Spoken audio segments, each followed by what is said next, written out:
მოგესალმებით ჩემო მაყურებლებო. სახიფათო არსებებისგან თავის არიდება ადამიანს თითქოს ინსტინქტის დონეზე აქვს განვითარებული. მაგრამ ჩვენ ყოველთვის ვცდილობთ რომ თავი ავარიდოთ მათ.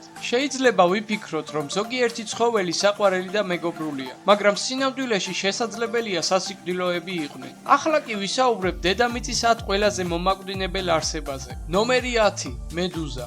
ზოგჯერ მოფერებით მედუზებს ზღვის ფუტკრებს უწოდებენ. თუმცა სწორედ ეს არსებები ართმევენ ასობით ადამიანს სიცოცხლეს ყოველწლიურად. ლამაზი, მიმზიდველი, გრაციოზული და მრავალფერი მედუზები არსებობს მსოფლიოში. მაგრამ ძალიან საშიში ცოცხალი ორგანიზმები არიან. ყველაზე საშიშ მედუზებს ავსტრალიის კონტინენტის სანაპირო ზოლში ვხვდებით.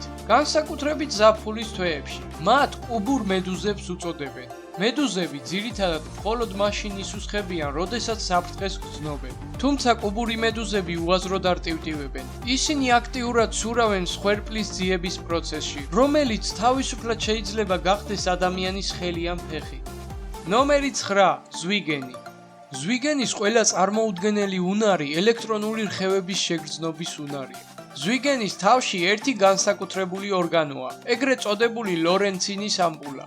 ადამიანის ან ცხოველის ნებისმიერი მოძრაობა წყალში ქმნის ელექტრონულ ველს. ზვიგენი კი გარკვევით გრძნობს ამ ელექტროობას. მოძრავი ადამიანი ამ არსებებზე ელვასავით მოქმედებს. ვინაიდან ჩვეულებრივ თეთრ ზვიგენს შეუძლია 1 მემილიარდედი ვოლტის ელექტრონული რხევის შეგრძნება. აქედან გამომდინარე, თუ ადამიანი ზვიგენისგან 100 მეტრის მანძილითაა დაშორებული, მას მისი გულის ცემის გაგებაც კი შეუძლია. დიდი თეთრი ზვიგენი 6 მეტრის საშუალო სიგრძით და 300 ბასრი კბილით კომფორტულად მოეწყო კვებითი ჯაჭვის კენწეროში. საკვების მიმართ დიდად პრეტენზიული არ გახლავთ. იყენებს ფართო ასორტიმენტის ცოცხალ არსებებს.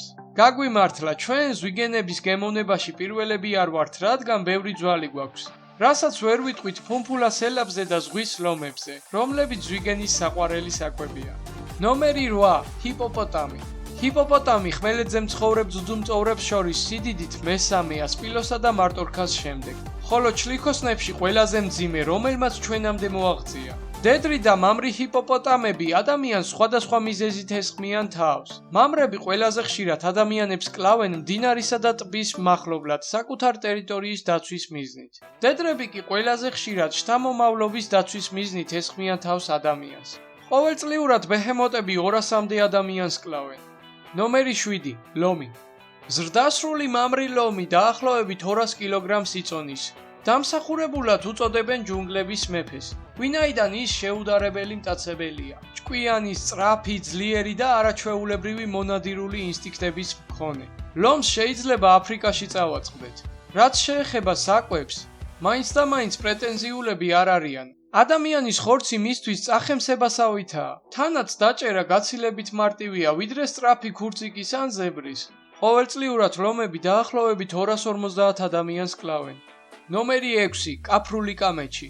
აფრიკის კაფრულ კამეჩს შავ სიკვდილს უწოდებენ, რადგან ის ერთ-ერთი ყველაზე საშიში და სახიფათო ცხოველია დედამიწაზე. ყოველწლიურად მისი მსხვერპლი 500-მდე ადამიანია. კაფრული კამეჩი აგრესიული და არაპროგნოზირებადია. მისი წონა შეიძლება 800 კილოგრამს აღწევდეს. ისინი ჯგუფურად ცხოვრობენ და ჯგუფის წევრები ყოველთვის იცავენ ერთმანეთს მტაცებლებისგან, ლომებისგან, ნიანგებისგან, მონადირე ადამიანებისგან. დაჭრილი კამეჩიც კი შეიძლება თავს დაესხას მონადირეს. ნომერი 5 სპილო. ცხოველი ყველაზე დიდი ძუძუმწოვარია, რომელიც ხმელეთზე ბინადრობს და ის გვხვდება როგორც აფრიკაში, ასევე აზიაში. მიუხედავად იმისა, რომ ბევრი ადამიანი მიიჩნევს სპილოებს საყვარლად და მეგობრულად და აზიაში სატრანსპორტო საშუალებადაც კი იყენებენ, ისინი ყოველწლიურად 600 ადამიანის სიცოცხლეს სპობენ. სპილოები როგორც წესი ძალიან შრომის მოყვარენი და დამჯერები არიან, თუმცა მხოლოდ მანამ სანამ მათ კარგად ექცევიან. თუ სპილო ჩვენში საფრთხეს დაინახავს, ის შეიძლება თავს დაგვესხას და მიწასთან გაგვასწოროს თავისი უზარმაზარი ფეხებითა და სხეულით. ნომერი 4 ნიანგი. ნიანგი ერთ-ერთი იმ მცირეოდენი პრეისტორიული ცხოველებიდანაა, რომელმაც ჩვენამდე მოაღწია.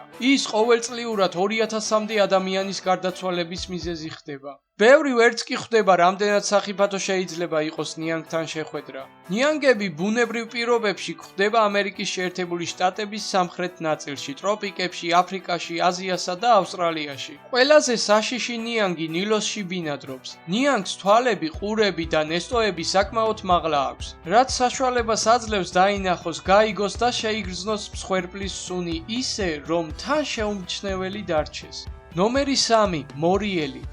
ყველაზე საშინელი და შემზარავი ობობისნაირი ცხოველები ყველა კონტინენტზე არიან გარდა ანტარქტიდისა. ამ რვაფეხა არსებებს სასიკვდილო დარტყმის მიყენება შეუძლიათ. თანაც ისე, რომ განსაზღვრონ შხამის რაოდენობა მსხვერპლის ზომიდან გამომდინარე. ყველაზე საშიში მორიელები აფრიკაში გვხვდებიან ანდებისა და ჰიმალაის მთებზე. მათი მსხვერპლი ყოველწლიურად 5000-მდე ადამიანია. ნომერი 2. გველი. გველი, ისევე როგორც მორიელი, ყველა კონტინენტზე გვხვდება. გველების დაახლოებით 450 სახეობა შხამიანია. მათგან 250 სახეობის შხამი სასიკვდილოა ადამიანისათვის. ყველაზე ხშირად შხამიანი გველების ნაკბენები აფრიკის, აზიის და ჩრდილოეთ ამერიკის კონტინენტზე ფიქსირდება. ცივსისხლიანი რეპტილიები ყველაზე საშიში მკვლელები არიან, რომლებიც თვალის დახამხამების გარეშე ჩაგასობენ კბილს და გამოუშვებენ შხამს. ყოველწლიურად გველის ნაკბენისგან 100,000-მდე ადამიანი კვდება. ნომერი 1. მოსკიტო. მე ვფიქრობდი, რომ პირველ ადგილზე დიდი და საშიში ცხოველი დამხვდებოდა, მაგრამ იმედი გამიცრუდა.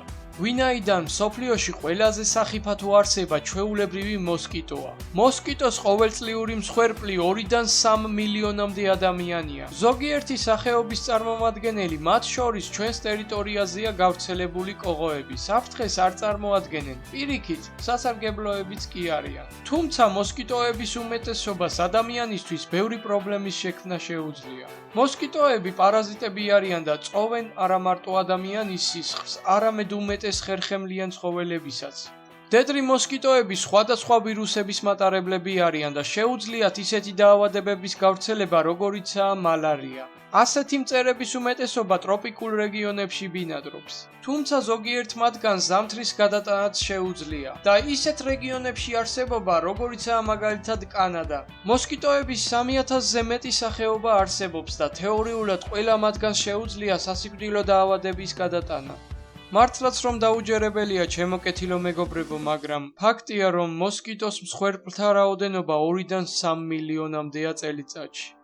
ამით კი ჩვენი ვიდეო დასასრულს მივახლო და გამოიწერეთ არხი და დაელოდეთ საინტერესო ვიდეოებს.